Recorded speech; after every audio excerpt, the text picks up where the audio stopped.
Imagine this. You walk into a kiosk in Lagos.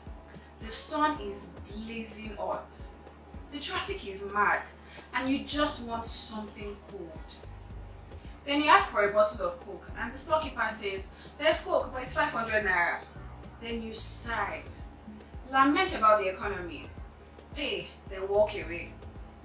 Let's picture this. Somewhere in New York, someone walks into a store wanting to get the same bottle of Coke and the cashier says it's $1. Then you're like, what? Americans are suffering, no? You mean they are paying 1,540 naira for a bottle of Coke? They must be really suffering. But are they really suffering? Let's look at this in economics. What does it mean? Hello and welcome back to your Economics with Eunice. My name is Eunice Olaleye. This is the show where we connect lifestyle, policies, money, and everyday choices to help you understand basic economic principles and make smarter decisions. In Nigeria, a bottle of Coke costs 500 naira, and in the US, it costs around 1,540 naira. It will surprise you to know that Nigerians pay at least 7 times more than people in the US do. Are you confused? Remember, the minimum wage is 70,000 naira. That is on paper in Nigeria. The least a worker should take home every month is 17,000 naira. While in the US, a worker earns at least $16.50 every hour. Now you still wonder why we pay more and we pay less. First, we don't spend in dollars and our reality differs. But let's do the math. 70,000 naira divided by 30 days is about 2,300 naira. Now imagine you remove 500 naira from that. You will be left with how much daily? 1,800 naira. Now imagine someone in the US removes $1 for Coke. How much will they be left with? Exactly $15 or even more. Now assume they work for at least 5 hours every day. Just assume. If money were perfectly fair, 1 naira and $1 should be able to buy the same bottle of Coke everywhere. But purchasing power parity helps us to understand how weak or strong the currency of a country is compared to another. A bottle of Coke in Lagos and a bottle of Coke in New York may look the same, but guess what? The weight of that price is very different depending on who is paying. So what does this mean for businesses? Moving on. Firstly, they look at the ability of buyers to buy. They look at the factors that influence pricing. For example, the workforce, the currency. Remember we said PPP, purchasing power parity, helps to understand how big or strong a company's or country's currency is compared to another.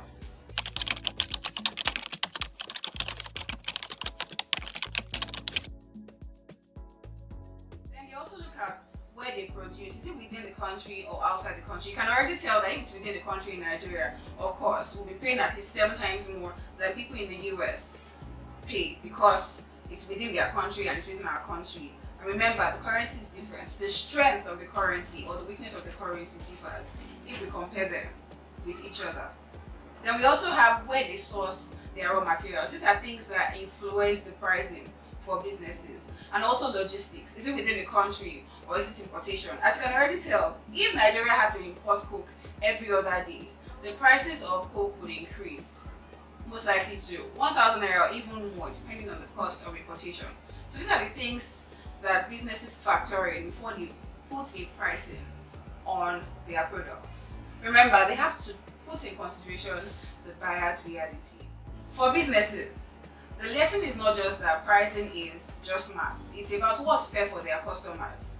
It's not about just calculating prices. Smart businesses and people who lead businesses consider the context of who is buying. They consider the context. Remember, we already highlighted context, right? Nigeria and US.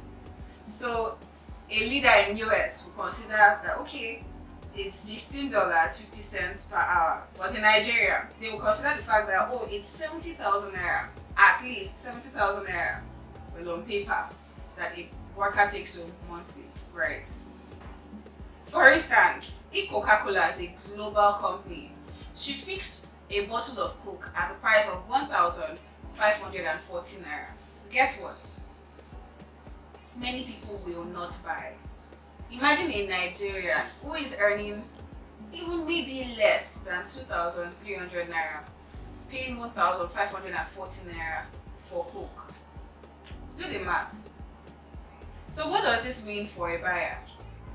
For a buyer, the purchasing power is their ability to afford goods and services. So the price is just beyond math for them. It's about whether what they are paying for is a treat, a necessity, or a burden. So next time you set a price as a business, or you lament and complain about the price as a buyer, don't just ask, how much is it? Instead ask, what does this mean for the person who is paying? What does this mean for the person who has to acquire the goods and services? Can they afford it? Is it within their bracket? Does it align with their current realities, especially with regards to the country's economy? And that right there, guys, is the science of product pricing. So if you stayed till this moment, till this very second, do not hesitate to follow our YouTube channel at Nigerian Tribune TV, and also check out our website at www.tribuneonlineng.com for content, articles, and stories across different niches. And with this, it's a goodbye from me to you. Bye, guys.